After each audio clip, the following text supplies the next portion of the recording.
Greetings and welcome to step 12 of our Awakening in 30 Steps. Today's contemplation is on causality, which offers us agency in directing our evolution. Of course, what we're talking about here is karma, one of the Buddha's most complicated, complex topics. And who am I to really offer it to you, not only with some clarity, but also in this short format.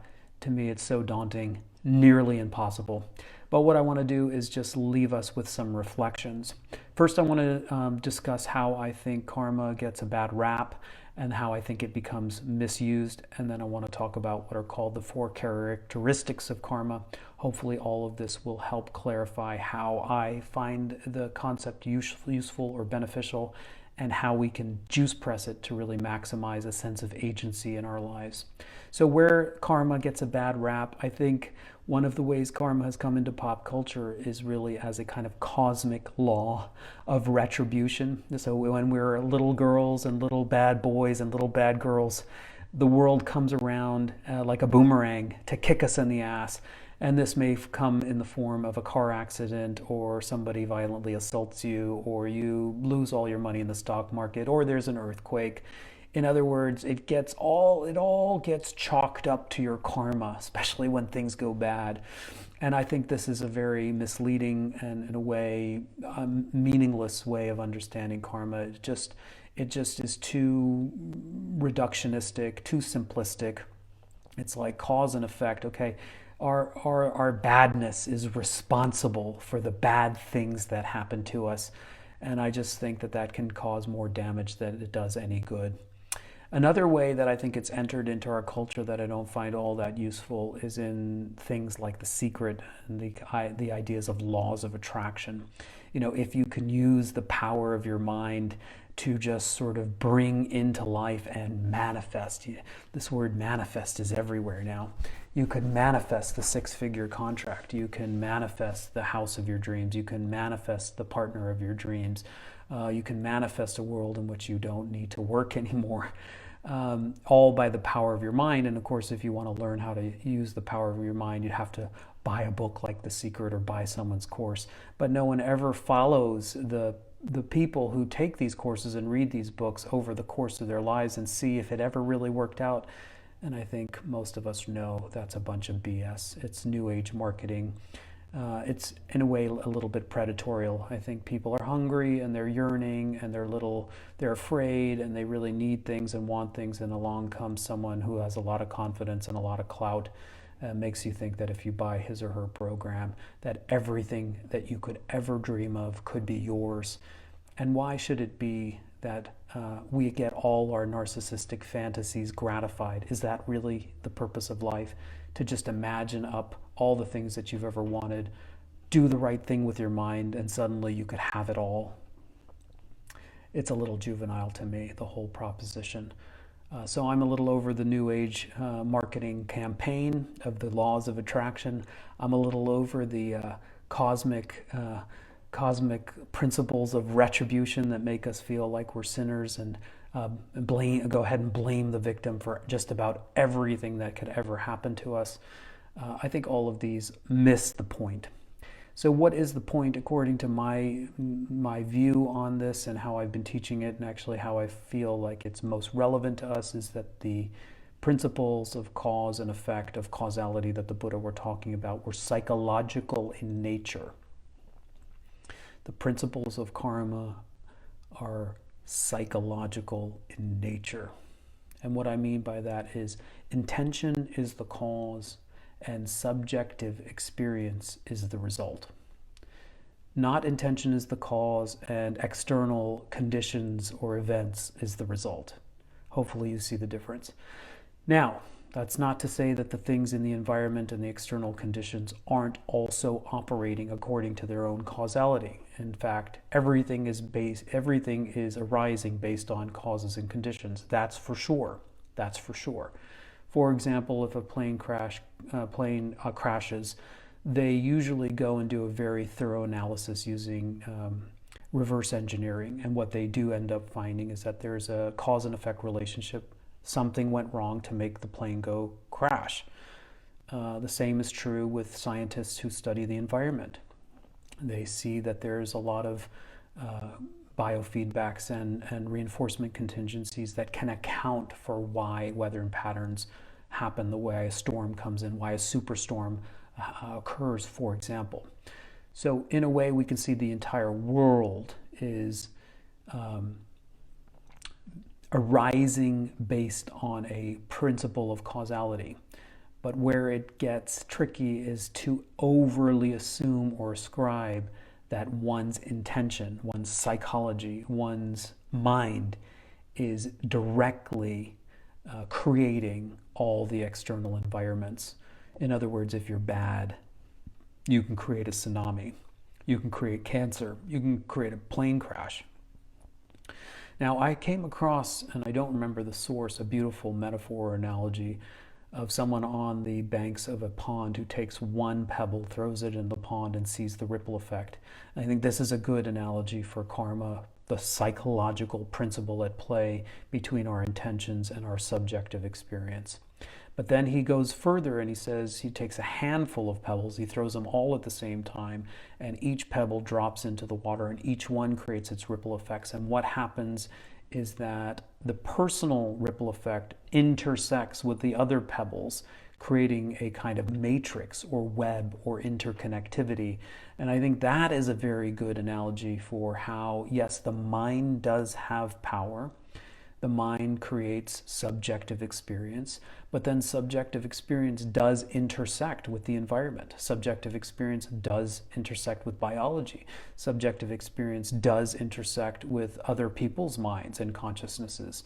And so it is true that there is a infinite causality that's at play, or collective causality at play, but not that one specific mind is responsible for all of it. What is it responsible for? It is only simply responsible for one's future subjective experience. So that's my distillation for our juice press and for our contemplation. How is it that my mind in this moment can create a chain link of events or a cause and effect to ripen or result as my future subjective experience? So let's just take one little example. From the Buddhist point of view, if you practice generosity now, your intentions drive certain actions. Those actions create a seed or trace effect on consciousness, which inevitably ripen in a future moment as a subjective experience.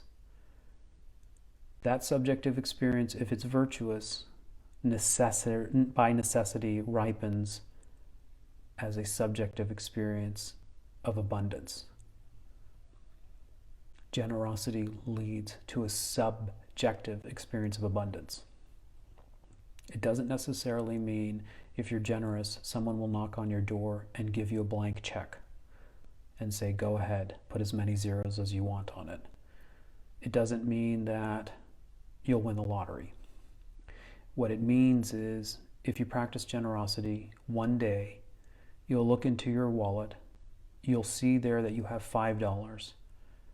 And since $5 is by its own nature empty, you will perceive that $5 as if you have everything that you need. You will have an experience of contentment, perhaps even an experience of abundance. If, on the other hand, that you practice miserliness, stinginess, steal, that intention and action ripens as a subjective experience of not having enough, of deficiency. The same $5 in your pocket will always feel as if you're lacking. And isn't it true that people have millions of dollars and yet they experience the world as if they're lacking? And if you look at their behaviors, people that have lots and lots of money, isn't it true that they become less generous over time, more guarded, more protective, more insular? I remember so many stories where I've been in India with people who have nearly nothing, and yet they will invite you into their house and offer you everything that you have. And what they have, often they are very, very content with and happy to share. So this is an amazing, amazing reflection. I'm not saying you have to buy it. I'm just trying to give a little outline for our consideration. Here now are the 4 principles of karma. In a way, I've just described one of them. The first one is that karma is certain. Sometimes it's described as karma is definite. The second principle is that karma grows. The third principle is that karma is never lost. And the fourth principle is that karma is specific. Karma is certain, karma grows, karma is never lost, karma is specific. The principle that karma is certain has to do with the fact that an apple seed can only produce an apple tree. It can never produce an orange tree.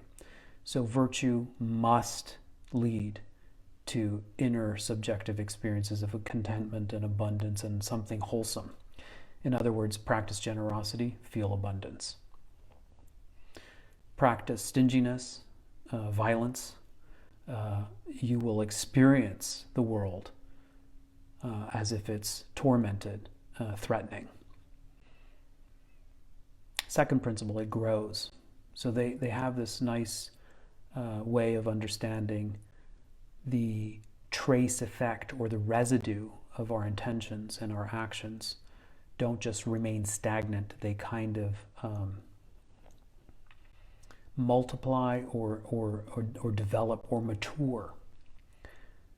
And so something very, very small can ripen as a very big subjective experience. So don't underestimate and don't minimize little intentions, little white lies, for example, or little acts of random kindness can magnify and really ripen as very, very profound subjective experiences.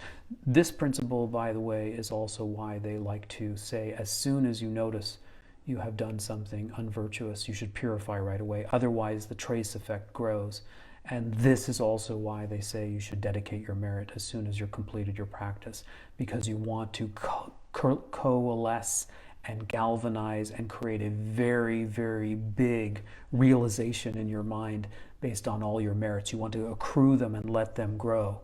You don't want them to ripen as a nice subjective experience. You want them to ripen when all the conditions are ripe as a major realization on the path to awakening. Third principle is that karma is never lost. So just think about this. There's no clemency. There's no get out of jail free card. You can't circumvent things. The things that we have said, thought, and done will definitely ripen. So if we've done something unkind, unwholesome, and we're in the throes of unpleasant experience, this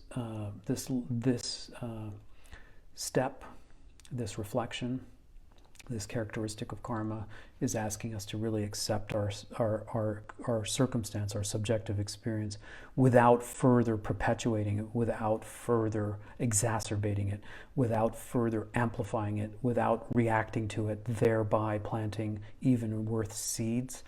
So just in a way, feel if you're in the throes of something unpleasant, treat it as a flu. Just ride it out and don't react, and then rejoice. Now this trace effect has come full circle and has ripened and it has exhausted itself.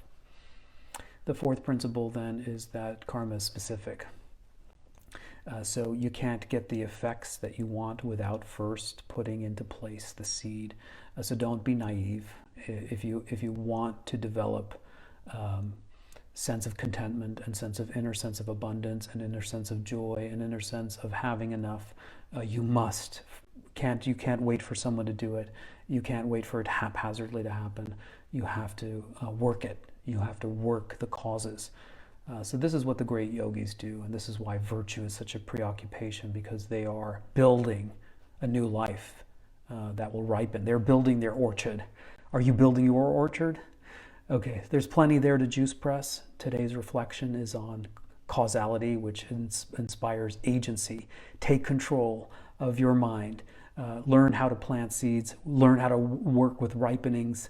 Learn how to accept shortcomings, because we're in the driver's seat of the ship of evolution.